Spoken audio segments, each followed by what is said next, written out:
The tributes are pouring in tonight for the actor Patrick Swayze. He died at the age of 57. It's all the little things. It's his laugh. It's the sound of his voice. I paid her to say that, though. I feel like he's with me every day. We had a great ride, and there's so much to be grateful for.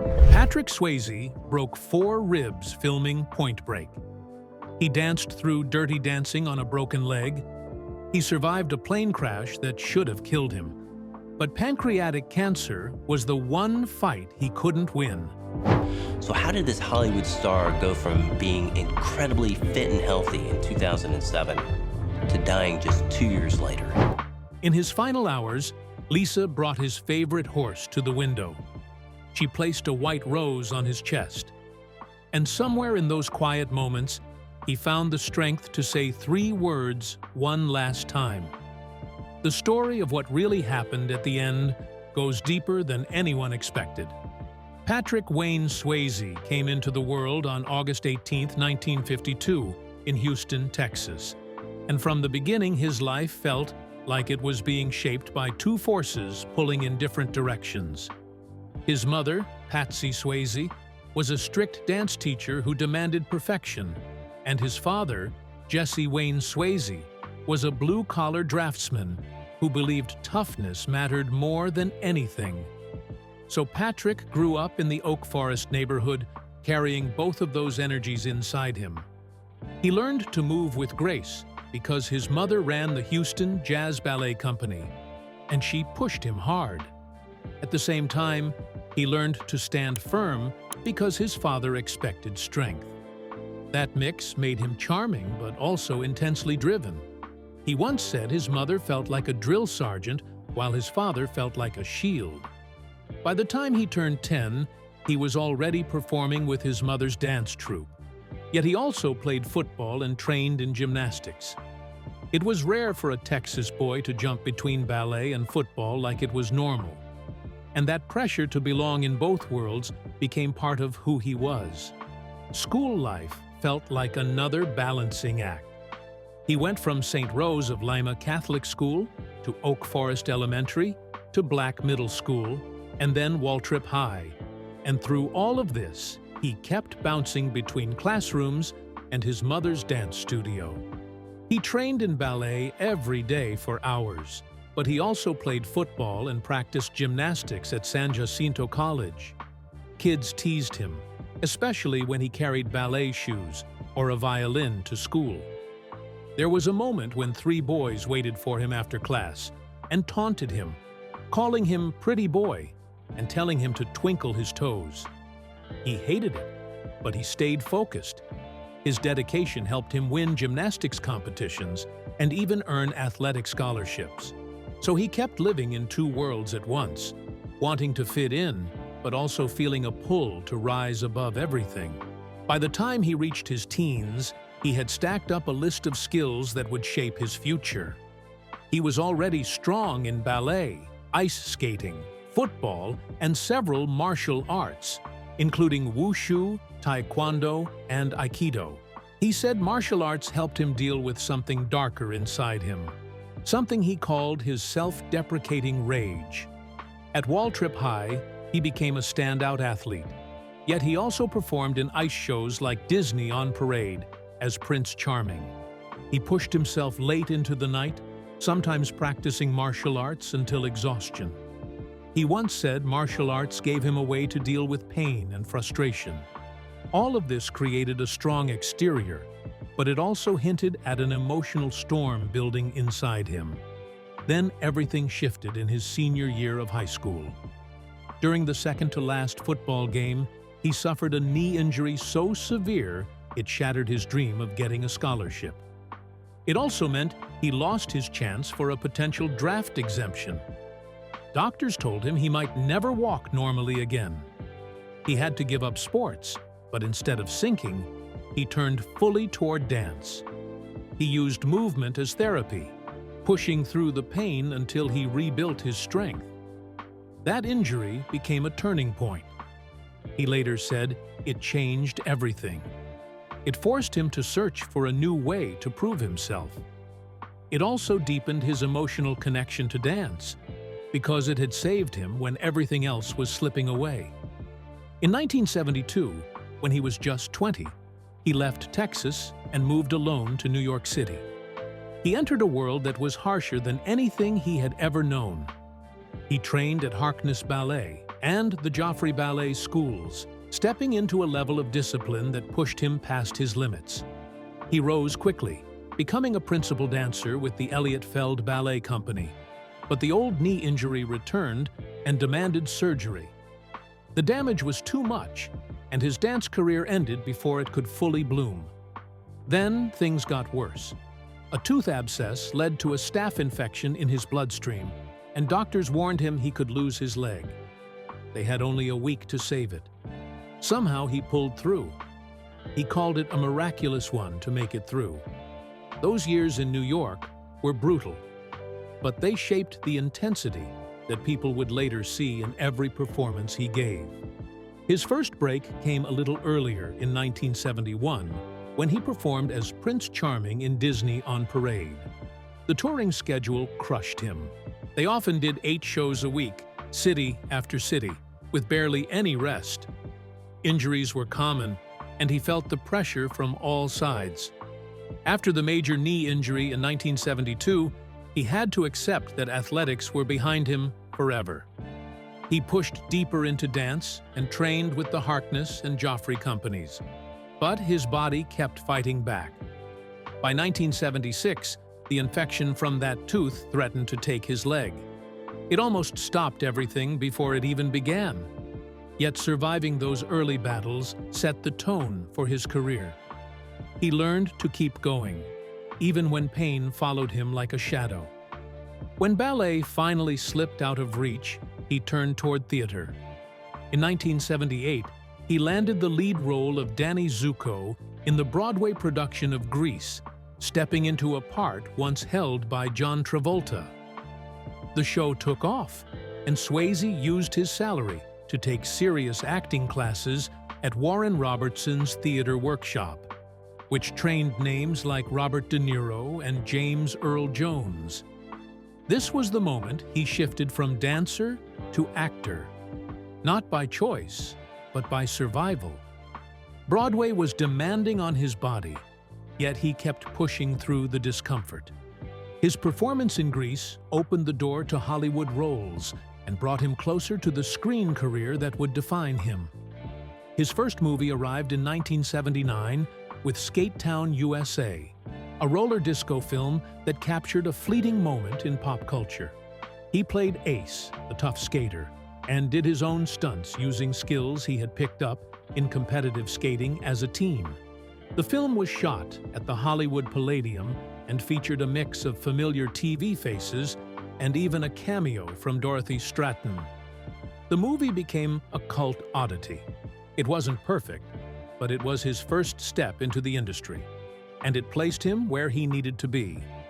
Then came The Outsiders in 1983. Directed by Francis Ford Coppola, the film gathered a future Brat Pack lineup that included Tom Cruise, Rob Lowe, and Emilio Estevez. Swayze played Daryl Curtis, the older brother who held everything together. It showed a new side of him, something deeper and more grounded than the good-looking athlete image people had pinned on him. The shoot in Tulsa bonded the cast, but behind the scenes, Swayze pushed his body too hard. He filmed through pain, hid injuries, and drank heavily. He lived with a die with your boots on mindset. That role helped him break out of the stereotype, but it also revealed how much he was willing to sacrifice for his work. Through those years, one thing stayed true. He kept pushing himself even when his body sent warnings. He believed that if something hurt, he should push even harder. He trained through injuries, filmed through exhaustion, and carried a lifestyle that chipped away at him. He talked openly about his battles with drinking and his habit of hiding pain. This pattern would follow him for the rest of his life. Then came the role that changed everything. Dirty Dancing began production on September 5, 1986, in North Carolina. The heat was relentless. The budget kept slipping. The weather kept ruining shoots. Swayze arrived with an already damaged knee and a strong opinion about how the film should be shaped. The tension was constant. Food poisoning spread through the cast. Scenes were filmed in freezing water that turned lips blue. Still, his dance background and the spark between him and Jennifer Grey transformed the movie into something unforgettable. No one expected it to gross more than $214 million worldwide. No one expected it to define an era, but it did. The off-screen tension between Swayze and Jennifer Grey had started years earlier during Red Dawn in 1984. Grey thought he was too macho and unprofessional back then. So when Dirty Dancing began, she didn't want to work with him. Their friction returned during the Hungry Eyes montage, which took around 20 takes. Grey laughed nervously. Swayze grew frustrated. Their real differences seeped into their scenes, creating the same push-pull energy people saw on screen. Grey later wrote in her memoir that she regretted not appreciating how talented and committed he was. She admitted their conflicts helped create the chemistry everyone loved. Swayze refused to use stunt doubles. Even with his knee barely hanging on, he insisted on doing everything himself. The log scene was especially brutal.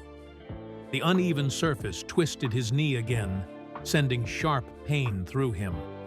During the final vault on stage, he rolled his ankle so badly it swelled like a grapefruit, but he still finished the take.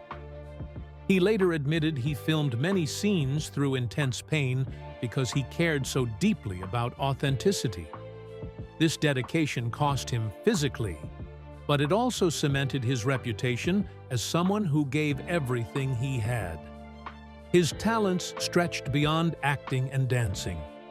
He co-wrote and sang She's Like the Wind, a song originally meant for another film. Youngblood rejected it in 1986, but after he recorded it in November that year, Dirty Dancing picked it up. Suddenly, it climbed the charts, hitting number 3 on the Billboard Hot 100 and number 1 on the Adult Contemporary chart in 1988. It became a top 10 hit in 9 countries.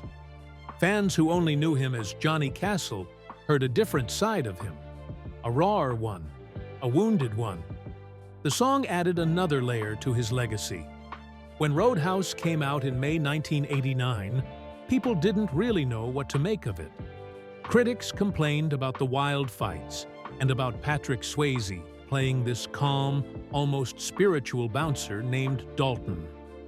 The movie cost $15 million to make and earned about $30 million in the United States, and reviewers laughed at it and called it so bad it's good.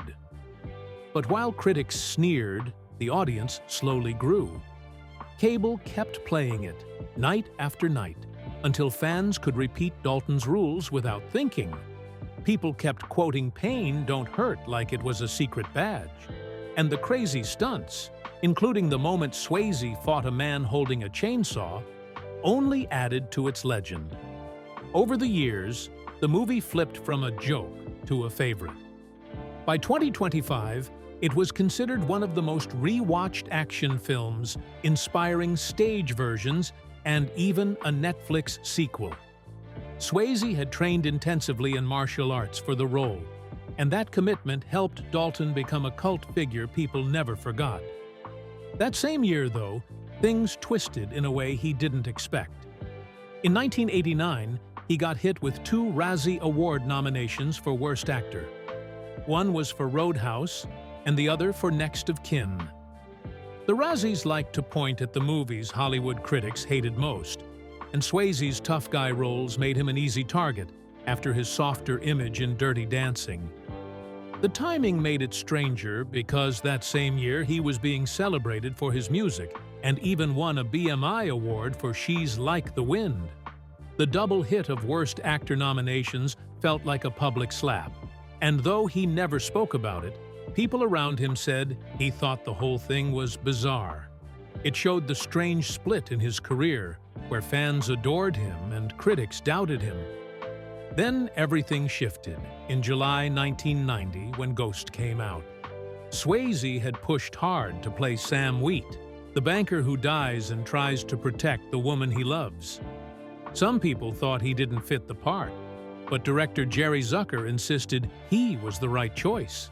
The movie cost $22 million and earned more than $505 million worldwide. It stayed in theaters for 22 weeks and became one of the biggest films of the year. He got a Golden Globe nomination for it, and the pottery scene with Demi Moore became one of the most famous moments in movie history. Ghost was nominated for Best Picture at the Oscars and won for Best Original Screenplay. Suddenly, the same critics who had mocked him months earlier had nothing to say. His performance blended softness and intensity in a way that proved he was far more than a heartthrob. After that, he jumped into Point Break in 1991 and created another character people couldn't forget. He played Bodie, a surfer and bank robber driven by the rush of adrenaline. The skydiving scenes looked unreal, but many of them were real. Swayze, who loved thrills in real life, did 55 skydives during filming. Insurance tried to stop him from doing his own stunts, but the producers finally let him do one real jump that made it into the movie. He also learned to surf from scratch. The film took inspiration from actual FBI files about surfer bank robbers, which added a raw edge to it. His mix of charm and danger helped the movie become another cult favorite, and fans kept talking about his commitment to making Bodie feel real. Even with all these hits, the industry kept underestimating him. Critics labeled him a pretty boy, or said he only played one kind of character, even though his movies kept winning audiences over. Roadhouse, Point Break, and Ghost became cable staples that generations kept watching. People quoted his lines and talked about his scenes long after release. His athletic ability, along with his charisma, made him a favorite with viewers. But studios still treated him like he didn't belong at the top with actors like Tom Cruise or Kevin Costner.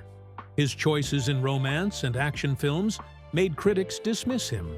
But over time, his presence became part of pop culture in a way very few actors achieve.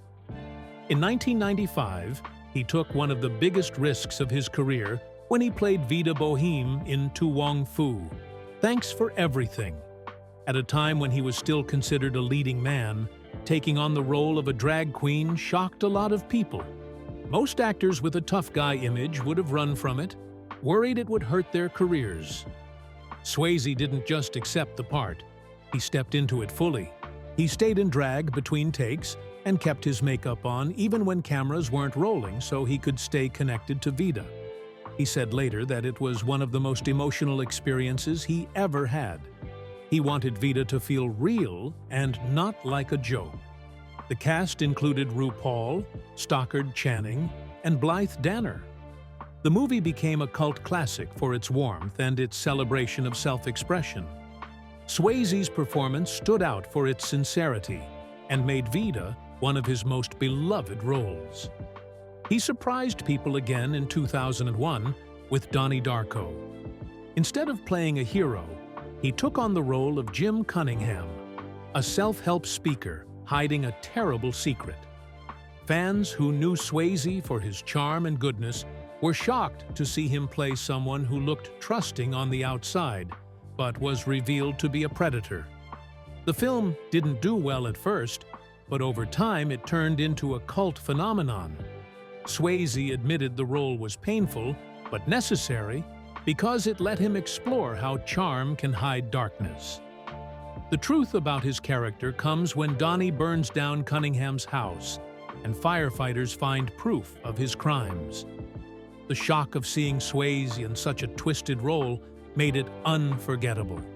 Besides the big movies, he also explored smaller stories and personal projects. He appeared in indie films like 1114 and Waking Up in Reno. In Waking Up in Reno, he played a man dealing with fertility struggles while traveling with friends, which let him show a quieter, more comedic side. One Last Dance in 2003 was even more personal. Directed by his wife Lisa Niemi, the film brought him back to his roots as a dancer. It followed three dancers coming together after their mentor's death, forcing them to confront old wounds. The role echoed his real-life connection to dance and his relationship with Lisa. Even when Hollywood wasn't looking for dance-centered films anymore, he returned to it because it mattered to him. These projects showed how fearless he was in choosing roles that challenged him, even when they were far from mainstream. His story with Lisa had started long before Hollywood even knew his name. They met in 1970 at his mother's dance studio in Houston. Lisa was 14 and quiet, and Patrick was 18 and already known as an extraordinary dancer. Their connection grew slowly as they danced together, and eventually it turned into a love that became one of Hollywood's rare, long-lasting relationships. They married in 1975 and stayed together for 34 years, right up until his death in 2009. Dance was the thread that held them close, and they supported each other as fame rose and fell around them. Her memoir later revealed how deep their understanding ran, built on trust and shared dreams. Their hopes for a family suffered a shattering blow in 1990 when they lost a baby during pregnancy. They had gone to see the heartbeat, only to be told the baby had died. Patrick wrote about the moment in painful detail and said it felt like losing his father again. Friends said the grief deepened his drinking and added to the pressure he already felt. He never fully healed from it, and often spoke about regretting that he couldn't give Lisa the family they wanted. The losses kept coming. In 1982, his father Jesse died suddenly of a heart attack at 57. Patrick was devastated and started drinking heavily to cope. Then, in 1994, his sister Vicky died by suicide. The guilt tore at him. His drinking got worse, sometimes for days at a time, leaving Lisa to pull him back.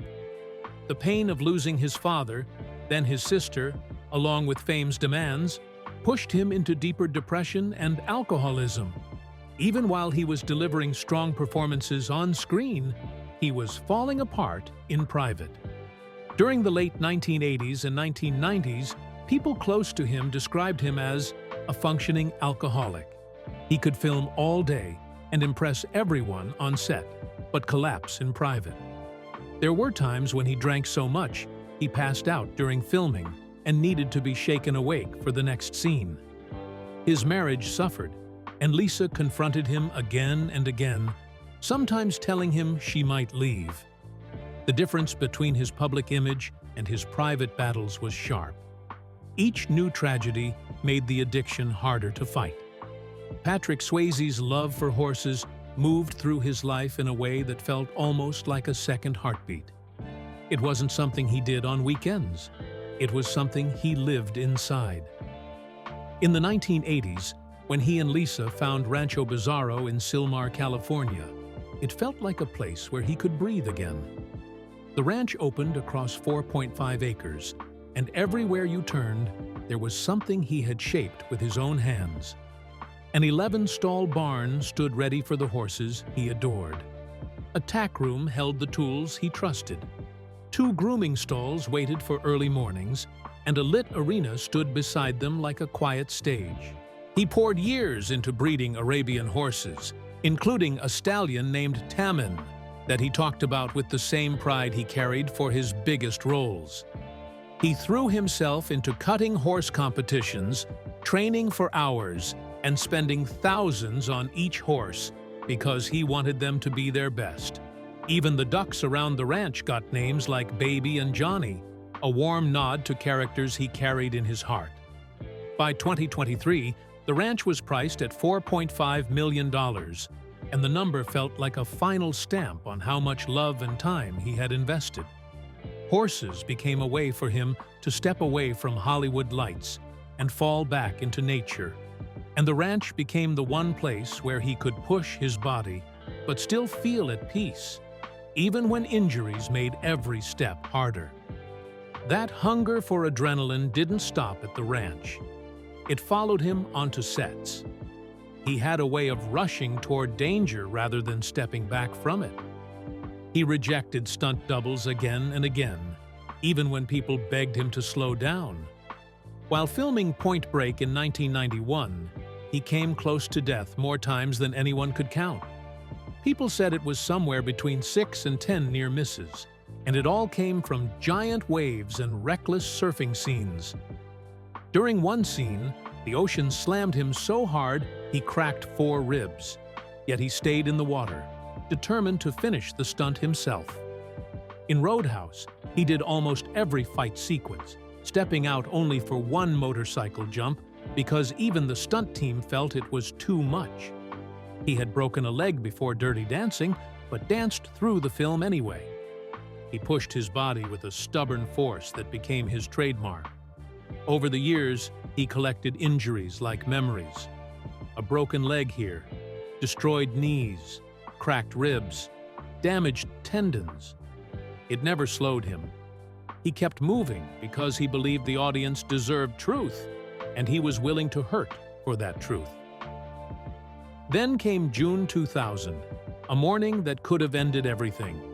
He was flying his Cessna 414A from California to New Mexico when the cabin lost pressure. He started feeling disoriented and decided to land quickly. At 10:05 in the morning, he brought the plane down on a dirt road in Prescott Valley, Arizona. The wing brushed a light pole on the way in, tearing into the aircraft. The damage was serious, but he stepped out unharmed with his 2 dogs at his side. People nearby said he looked confused and shaken, and rumors spread fast when someone mentioned alcohol on board. It made tabloid headlines within hours. But the investigation told a different story. The National Transportation Safety Board found that carbon monoxide from engine exhaust had seeped into the cabin. They also pointed to his heavy smoking and a fractured clamp that let the pressurization system fail. Swayze shrugged off the attention. He said he didn't want to turn it into a spectacle. Still, the incident added another layer to the myth of a man who seemed to live on the edge, whether he was on a set or thousands of feet in the air. His body paid the price for all that risk. Injuries built up year after year until they formed a kind of map across his life. Before Dirty Dancing, his leg was already broken. During Point Break, his ribs cracked under the force of the waves. Decades of dance, football, martial arts, and brutal stunt work shattered his knees. In 1997, while filming Letters from a Killer, he fell from a horse and broke both legs while tearing 4 tendons in his shoulder.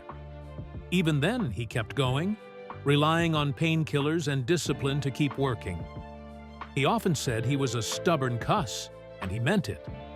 His toughness impressed everyone who worked with him, but behind that toughness was a body that had been pushed far past what most people could endure.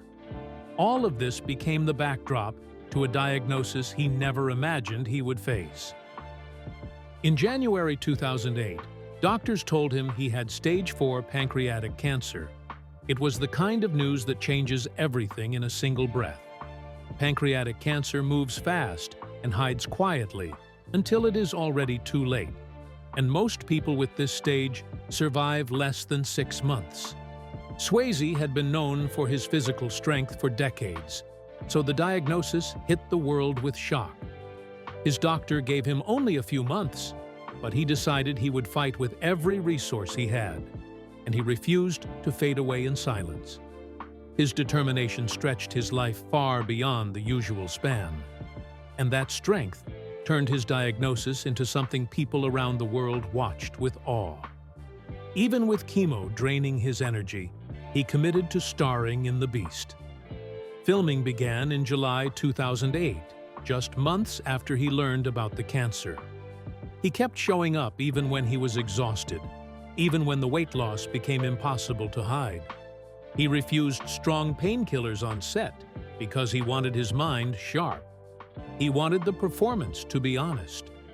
Crew members said he never complained. He memorized his lines, rehearsed as if nothing was wrong, and delivered scenes with the same fire he had always carried. His final performance became a symbol of his spirit, a reminder that he kept giving until there was nothing left to give. People did question one thing, though. Even after the diagnosis, he kept smoking. It shocked the public. Doctors begged him to stop because they said it would make everything worse. He listened, but he didn't change.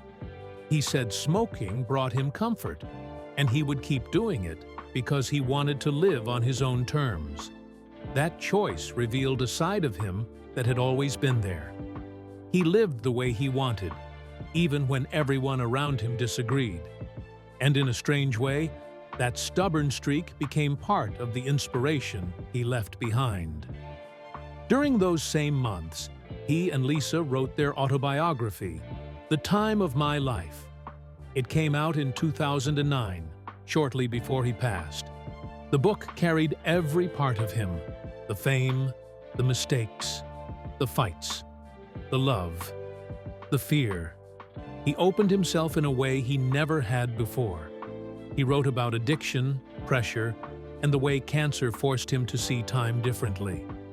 Lisa added her own memories, and together they created something honest and human.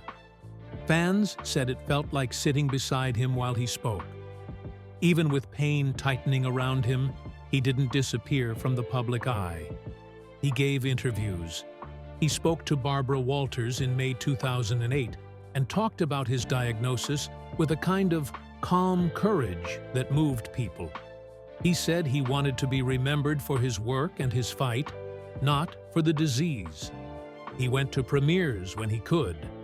He visited charity events.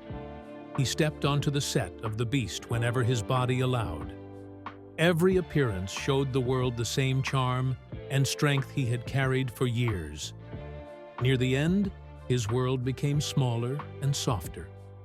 Lisa described those weeks in her memoir, Worth Fighting For. They returned to their ranch in New Mexico, holding on to little routines that made the days feel gentle. They held hands in bed. They played music. They sat quietly together, breathing the same air and holding on to each moment as it came. He refused heavy sedation because he wanted to stay awake. He wanted to talk to her when he still could. Morphine eased the pain, but not enough to blur his mind. Even as breathing became harder, he kept fighting to stay present. There is a final photograph from those weeks. His hair was almost gone. His face had thinned. His body, once full of power, looked fragile. Lisa struggled for years over whether she should release it. She worried about his dignity. She worried about the world seeing him that way. But she eventually decided the photo mattered because it showed his courage without anything hiding it. It showed him as he was in those last days, not as Hollywood dressed him, but as a man fighting something he could not beat. Lisa wrote about how he whispered words of love whenever he found the strength. Even near the end, he tried to keep that connection alive. On a quiet night close to his last breath, she told him she loved him, and he managed to whisper, "I love you back." Those were his final words to her. After 34 years together, their last exchange was simple and soft, and that simplicity made it unforgettable. Patrick Swayze passed away at home on September 14, 2009, at 57, with Lisa beside him. In his final hours, she brought his favorite horse to the window so he could see it one last time. She placed a white rose on his chest. She turned the moment into something sacred and private, surrounding him with the things he loved. It became a farewell shaped not by Hollywood, but by a woman who had held his hand for more than 3 decades, and by a man who lived with passion until the very end.